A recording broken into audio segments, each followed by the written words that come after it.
सबका घर अलग अलग हो सकता है, लेकिन घर के काम सबके एक जैसे ही होते हैं। बस उसे करने का तरीका सबका अलग अलग हो सकता है। Hello everyone, welcome back to my channel. हमारे घर में अब कोई छोटे बच्चे नहीं हैं, तो सुबह मुझे उठने की कोई जल्दी नहीं रहती। 6:30 से पौने 7 तक मैं उठ जाती हूँ। उठने के बाद मैं सिर्फ कुल्ला करती हूँ, ब्रश नहीं करती।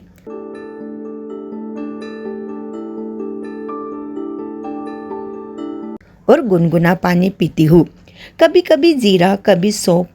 अब मैंने एप्पल साइडर विनेगर चालू किया है। इसे लेकर मैं वॉकिंग के लिए निकल जाती हूँ।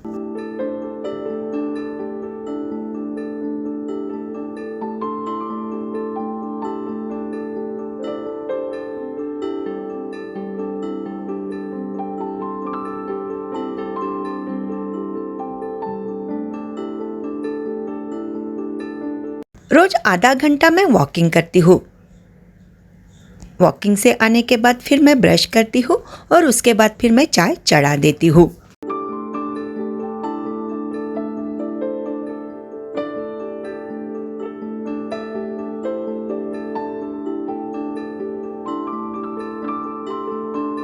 जो धोने वाले कपड़े होते हैं उसे मैं भिगोने के लिए डाल देती हूँ। ज़्यादातर कपड़े मैं हाथ से ही धोती हूँ। सिर्फ ब्लैंकेट, चद्दरें, बेडशीट या पर्दे वगैरह मैं वॉशिंग मशीन में धोती हूँ। डेली के कपड़े और हस्बैंड जी के ऑफिस के कपड़े थोड़े थोड़े करके मैं रोज़ धोती हूँ। एक साथ ज़्यादा कपड़े नहीं डालती, इसलिए हाथों से धोना कोई मुश्किल काम नहीं होता। फिर रहता है आंगन का काम, जो हमें डेली करना ही होता है। आंगन को झाड़ू लगाना, पौधों को पानी देना और आंगन में पानी डालना। ये सब काम करने में मुझे 15 मिनट लग जाते हैं।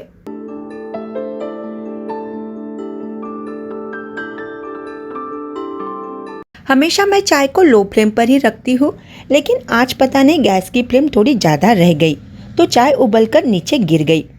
अब इस तरह के क्लीनिंग के काम अचानक हमारे बढ़ जाते हैं। अब इसे तुरंत साफ नहीं किया तो ये जलकर जम जाएंगे और बाद में इसे छुड़ाना मुश्किल हो जाता है। चाय को मैंने दूसरे गैस स्टोव पर रख दिया। स्टैंड को मैंने धोने के लिए डाल दिया और गैस स्टोव को अच्छे से क्लीन कर लिया। चाय पीने के बाद 15 मिनट का रेस्ट लेकर मैं लंच और ब्रेकफास्ट बनाने लग जाती हूँ। दोनों काम साथ साथ कर लो तो वक्त की बचत होती है। चावल चढ़ा दिए हैं, दाल का कुकर लगा दिया है।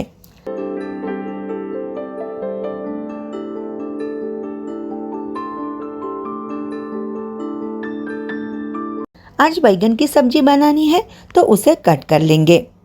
मुझे हरे वाटन के बैगन बनाने हैं, तो उसके लिए नारियल चाहिए था। ग्रोसरी में लाया हुआ सूखा नारियल खत्म हो गया था, लेकिन घर में एक नारियल पड़ा था, तो मैंने सोचा उसे ही आज फोड़ लेते हैं और उसका नारियल निकाल लेते हैं। कभी कभी इस तरह के नारियल मैं घर में लाकर रख देती हूँ, तो ऐसे वक्त में ये काम आ जाते हैं। हरा वाटन बनाने के लिए मैंने 6 से 7 हरी मिर्च ली है और थोड़ा सा नारियल लिया है और थोड़ा सा हरा धनिया ले लिया है। अब इसे हम दरदरा सा कूट लेंगे। आप चाहे तो इसे मिक्सी में भी चला सकती है। ये नई वाली कढ़ाई जो मैंने पिछली बार आपके साथ शेयर की थी, चलिए आज उसी में सब्जी बनाते हैं।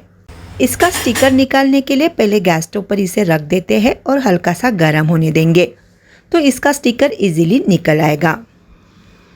उसके बाद 2 बूंद तेल डाल देंगे और टिश्यू पेपर से इसे अच्छे से पोंछ लेंगे, तो जो नीचे का ग्लू है वो अच्छे से निकल आएगा और कढ़ाई एकदम साफ हो जाएगी।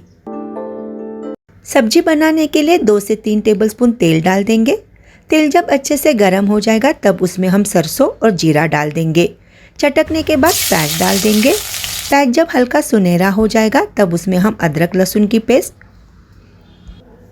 और जो नारियल और हरी मिर्ची की पेस्ट बनाई थी वो डाल देंगे। और अब इसे हमें अच्छे से 3 से 4 मिनट तक भून लेना है। जब तक मसाला पकता है तब तक मैं नाश्ते के लिए फल काट लेती हूँ। नाश्ते में जो भी सीजनल फल रहते हैं उसे ज़रूर खाना चाहिए, वो हमारे सेहत के लिए भी अच्छे रहते हैं।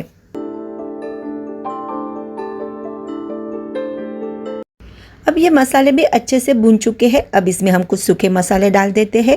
1 टीस्पून हम धनिया पाउडर डाल देंगे, आधी टीस्पून जीरा पाउडर डाल देंगे, आधी टीस्पून हल्दी पाउडर डाल देंगे, 1/4 टीस्पून यहाँ पर मैं रेड चिली पाउडर डाल रही हूँ। वैसे हमने हरी मिर्च डाली हुई है, आप चाहे तो डालिए वरना इसे मत डालिए।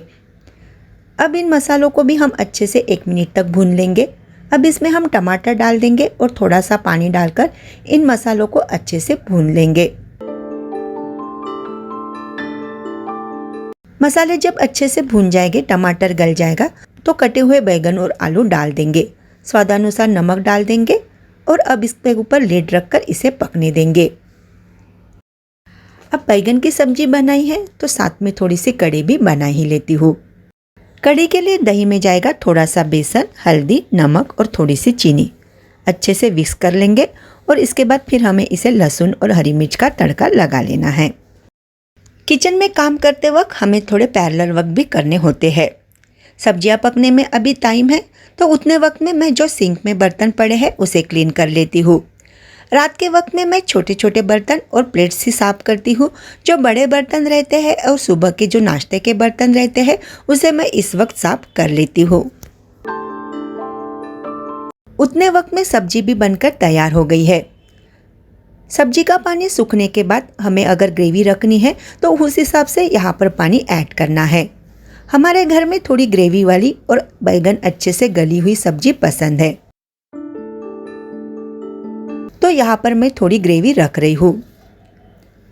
अब इसमें मैं थोड़ा सा कटा हुआ हरा धनिया और गरम मसाला डाल दूंगी, अच्छे से मिला लूंगी और गैस की फ्लेम को बंद कर दूंगी।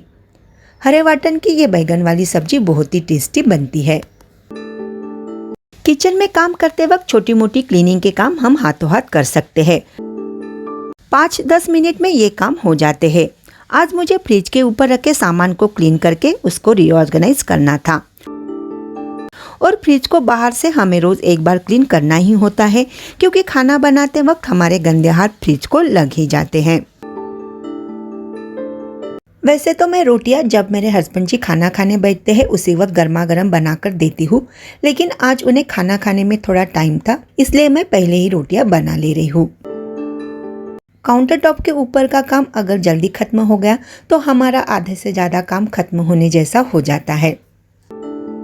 चाय पीने के बाद सबसे पहले मैं लिविंग रूम की क्लीनिंग और डस्टिंग कर लेती हूँ, लेकिन आज मुझे सोफ़ा की क्लीनिंग करनी थी, इसलिए मैंने आज सुबह लिविंग रूम को क्लीन नहीं किया। रोटियां अभी मैंने बनाई है, इसलिए गैस तो गर्म है, तो उसे क्लीन करने में थोड़ा वक्त है। उतने वक्त में मेरा सोफ़ा क्लीन हो जाएगा।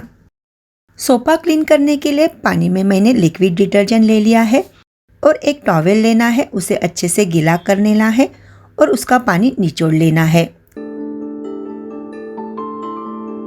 और इस नैपकिन को हमें लीड के ऊपर अच्छे से बांध लेना है। अब इस लीड की हेल्प से हम सोफ़ा को क्लीन कर लेंगे। हम हमेशा ड्राई डस्टिंग ही करते हैं, लेकिन उससे प्रॉपर तरीके से क्लीनिंग नहीं होती, इसलिए कभी कभी हमें वेट क्लीनिंग भी करनी पड़ती है।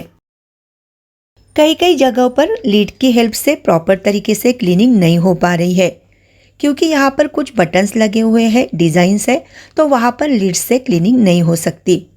तो मैंने अब सिर्फ टॉवेल ले लिया है और उसी की हेल्प से मैं अब सारा सोफ़ा अच्छे से क्लीन कर लूँगी।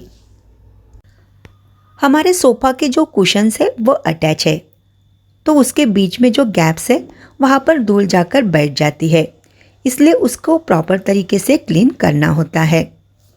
लेकिन 15 दिन में एक बार अगर हम इस तरह से उसकी वेट डस्टिंग करेंगे तो हमारा सोफ़ा अच्छे से क्लीन भी हो जाएगा और उसका फैब्रिक भी अच्छे से क्लीन होकर शाइन करने लगेगा।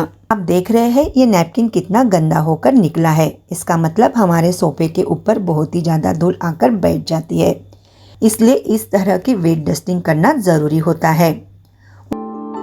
उसी तरह जो आर्टिफिशियल प्लांट होते हैं उसकी भी क्लीनिंग ज़रूरी होती है, उसे भी गीले कपड़े से हमें 15 दिन में एक बार अच्छे से पोंछ लेना चाहिए। इसके बाद मैंने लिविंग रूम में झाड़ू लगा दिया। बहुत से लोगों का कहना है कि पहले झाड़ू लगाना चाहिए और उसके बाद फिर डस्टिंग करनी चाहिए। आप किस तरह से करते हैं मुझे कमेंट्स करके ज़रूर बताएं।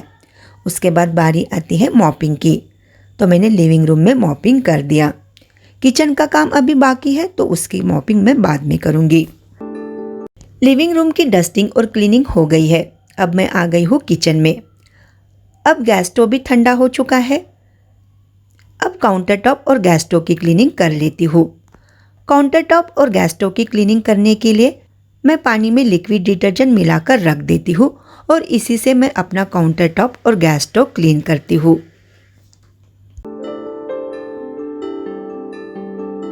गैस स्टोव और काउंटर टॉप क्लीन करने के बाद लंच के जो बर्तन जमा हो जाते हैं फिर मैं उसे क्लीन कर लेती हूँ।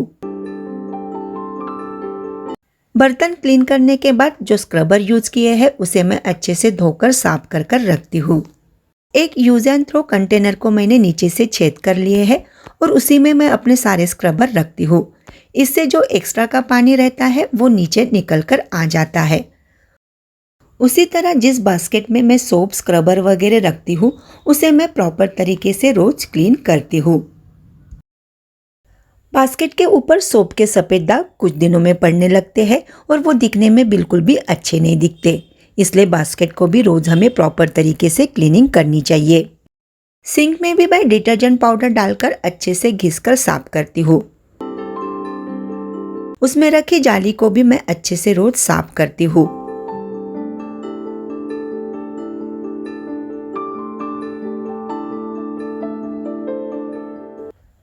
बर्तन घिसते वक्त फूड पार्टिकल्स स्क्रबर में आ जाते हैं और वही फूड पार्टिकल्स फिर सोप में जमा हो जाते हैं, इसलिए सोप के ऊपर भी थोड़ा सा पानी डालकर मैं सोप को अच्छे से धो लेती हूँ। और ये जो सोप वाला पानी रहता है इसका यूज़ मैं काउंटर टॉप क्लीनिंग के यूज़ किए हुए कपड़ों को धोने के लिए करती हूँ।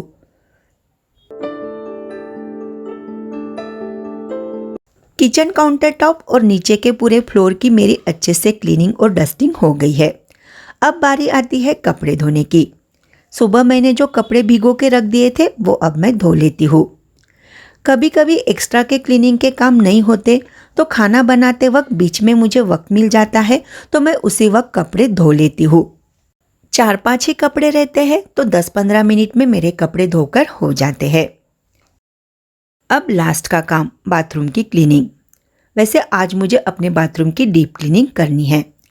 हफ्ते में 2 दिन मैं बाथरूम की डीप क्लीनिंग करती हूँ, एक मंगलवार को और एक शनिवार को। तो आज मंगलवार है इसलिए आज मुझे बाथरूम की डीप क्लीनिंग करनी है। तो फ्रेंड्स ये थी मेरे आज की मॉर्निंग रूटीन। कुछ काम तो हमें डेली करने ही होते हैं, लेकिन हर दिन हमारी अलग अलग क्लीनिंग रूटीन होती है, उस हिसाब से हमें अपने काम करने होते हैं। आई होप आपको ये आज का व्लॉग पसंद आया होगा, तो प्लीज़ लाइक कीजिए, शेयर कीजिए और मेरे चैनल को सब्सक्राइब ज़रूर कीजिए। Thank you.